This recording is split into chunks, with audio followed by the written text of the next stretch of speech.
Olá, irmãos, a paz do Senhor Jesus. Eu estou aqui, com esta imagem aí, com essa pergunta, que foi postada em um grupo de debates de adventistas e não adventistas. E lá um irmão ou uma irmã, eu não sei bem quem fez esse post, publicou esta imagem aí, trazendo esses seguintes questionamentos: matar é pecado? Roubar é pecado? Desonrar os pais é pecado? Então, por que se esquecer do sábado não é?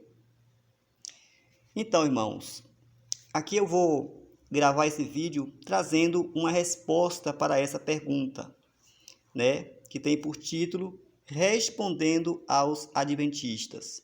Essa é uma pergunta comum, é um questionamento comum de muitos adventistas por aí, Então, veja bem, quando afirmamos que na nova aliança o cristão não precisa guardar o sábado, aí logo algumas pessoas vêm com o seguinte argumento: então agora não é mais pecado ter outros deuses, fazer e adorar imagens, tomar o nome do Senhor em vão, matar, adulterar, roubar, cobiçar, dar falso testemunho e desonrar os pais?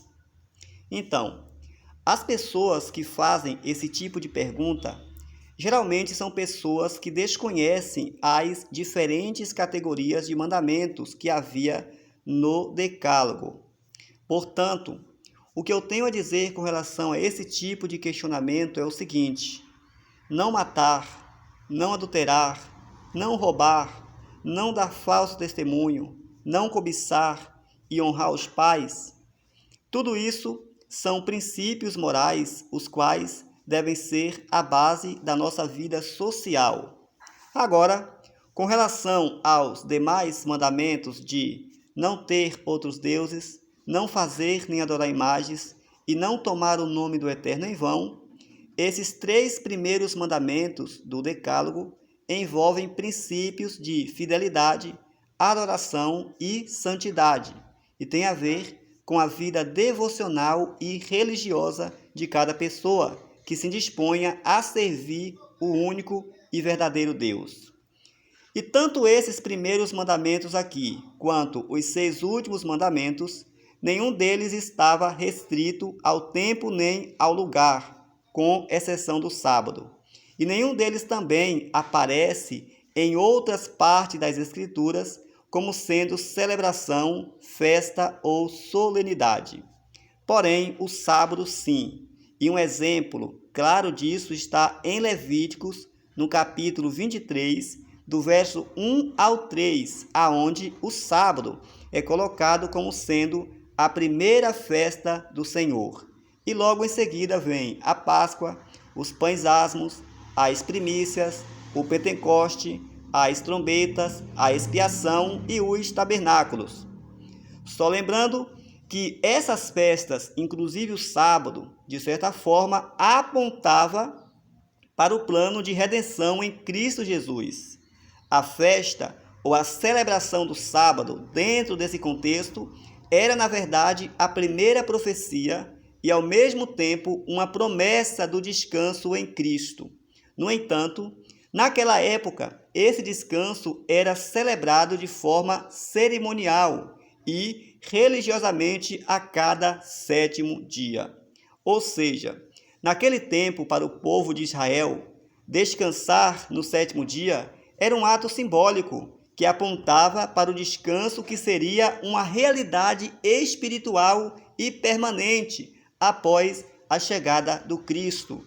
E até mesmo o próprio Cristo, em Mateus 11, 28, já havia convidado o seu povo para tomarem posse desse descanso nele. Mas, infelizmente, eles o rejeitou, conforme o próprio Deus já havia previsto e profetizado em Isaías 28:12 e Jeremias 6:16. Agora, para as pessoas que se utilizam desse tipo de argumento, eu lhes faço a seguinte pergunta: se não houvesse uma lei que proibisse matar, por acaso vocês seriam assassinos? Se não houvesse uma lei que proibisse o adultério, por acaso vocês seriam adúlteros? Se não houvesse uma lei que proibisse roubar, por acaso vocês seriam ladrões?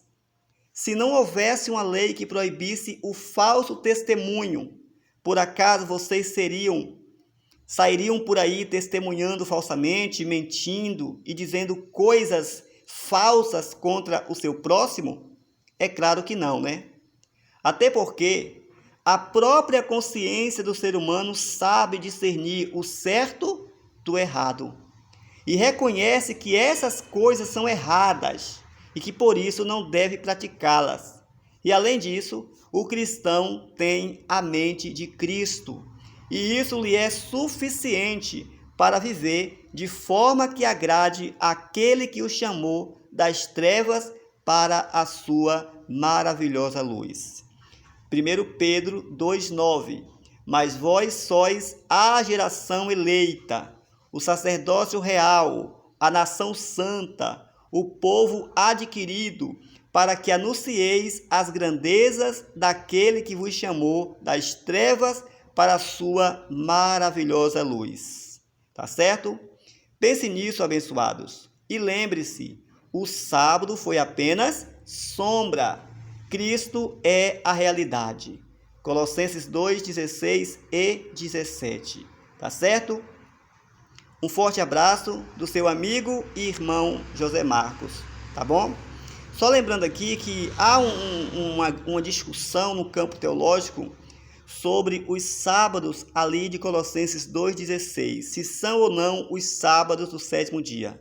Mas na própria Bíblia é possível encontrar essa resposta, né? E comprovar que são sim os sábados semanais, tá bom? Inclusive, eu já tenho um estudo no qual eu apresento todas as provas bíblicas que comprovam isso aqui, tá bom? Se você não teme um encontro com a verdade, é só ler e tirar as suas próprias conclusões, tá bom? Tchau, tchau, fique na paz e peço desculpa pelo barulho, pelos ruídos aí de fundo, tá bom? Fiquem todos com Deus.